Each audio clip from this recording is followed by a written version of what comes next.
The Israelites journeyed and camped in the plains of Moab, on the east side of the Jordan River, across from Jericho. And Balak, the king of Moab, the son of Zippor, saw all that Israel had done to the Amorites. So Moab was terrified because of the people, for they were numerous. Moab was overcome with fear because of the sons of Israel. Moab said to the elders of Midian, "Now this horde will lick up all that is around us, just as the ox licks up the grass of the field." And Balak the son of Zippor was the king of Moab at that time. So he sent messengers to Balaam, a famous prophet diviner, the son of Beer at Pether, which is by the Euphrates River, in the land of the descendants of his people, to call for him, saying, "There is a people who have come out of Egypt. Behold, they cover the surface of the land, and they are living opposite me. Now please come, curse these people for me, for they are too powerful for me. Perhaps I will be able to defeat them and drive them out of the land. For I know your reputation, that he whom you bless is blessed, and he whom you curse is cursed." So the elders of Moab and of Midian departed with fees for divination, foretelling in hand, and they came to Balaam and told him the words of Balak. Balaam said to them, "Spend the night here, and I will bring word back to you, as the Lord may speak to me." So the leaders of Moab stayed with Balaam that night.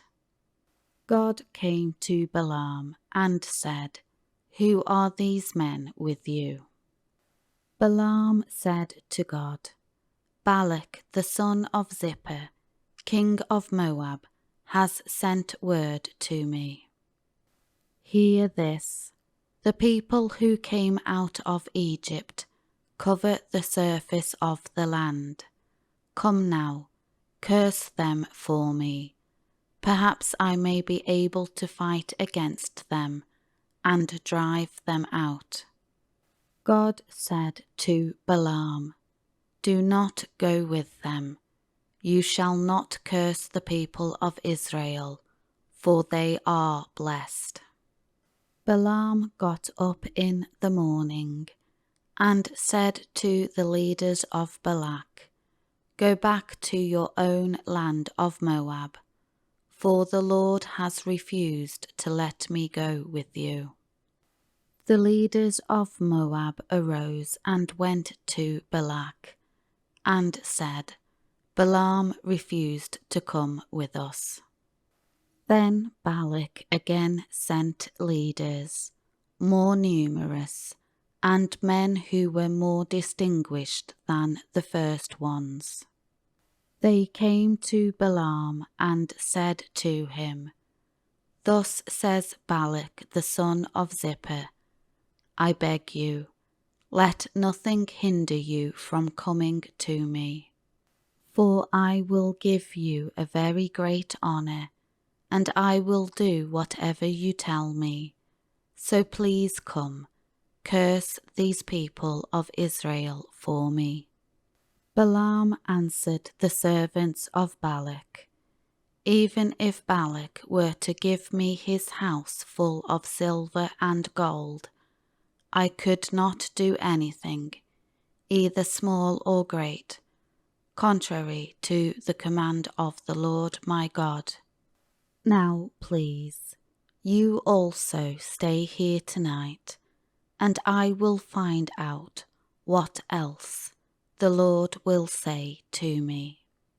God came to Balaam at night and said to him, If the men have come to call you, get up and go with them, but you shall still do only what I tell you. So Balaam got up in the morning and saddled his donkey and went with the leaders of Moab. But God's anger was kindled because he was going, and the angel of the Lord took his stand in the way as an adversary against him. Now he was riding on his donkey, and his 2 servants were with him. When the donkey saw the angel of the Lord standing in the way, and his drawn sword in his hand, the donkey turned off the path and went into the field. But Balaam struck the donkey to turn her back toward the path. But the angel of the Lord stood in a narrow path of the vineyards, with a stone wall on this side and a stone wall on that side. When the donkey saw the angel of the Lord, she pressed herself against the wall and crushed Balaam's foot against it, and he struck her again. The angel of the Lord went further and stood in a narrow place where there was no room to turn, either to the right or to the left. When the donkey saw the angel of the Lord, she lay down under Balaam.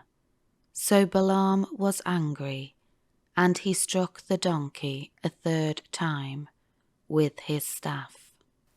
And the Lord opened the mouth of the donkey, and she said to Balaam, What have I done to you, that you have struck me these 3 times? Then Balaam said to the donkey, Because you have made a mockery of me, if there had been a sword in my hand, I would have killed you by now. The donkey said to Balaam, Am I not your donkey, on which you have ridden all your life, until this day? Have I ever been accustomed to do so to you? And he said, No.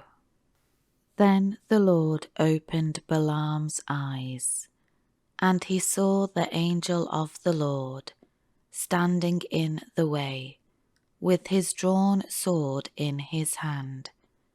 And he bowed his head and lay himself face down. The angel of the Lord said to him, Why have you struck your donkey these 3 times? Behold, I have come out to stand against you, because your behavior was obstinate and contrary to me. The donkey saw me and turned away from me these 3 times. If she had not turned away from me, I would have certainly killed you now and let her live. Balaam said to the angel of the Lord, I have sinned, for I did not know that you were standing in the way against me. But now, if my going displeases you, I will turn back. The angel of the Lord said to Balaam, Go with the men, but you shall speak only what I tell you. So Balaam went along with the leaders of Balak. When Balak heard that Balaam was coming, he went out to meet him at the city of Moab, which is on the border at the Arnon River, at the farthest end of the border. Balak said to Balaam, Did I not urgently send word to you to call you?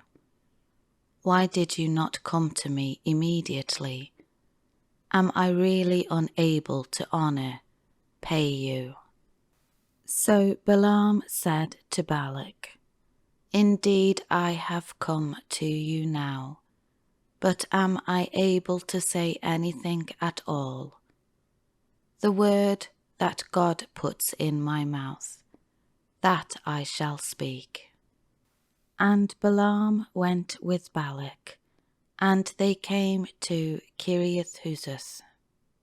Balak sacrificed oxen and sheep, and sent some to Balaam, and to the leaders who were with him.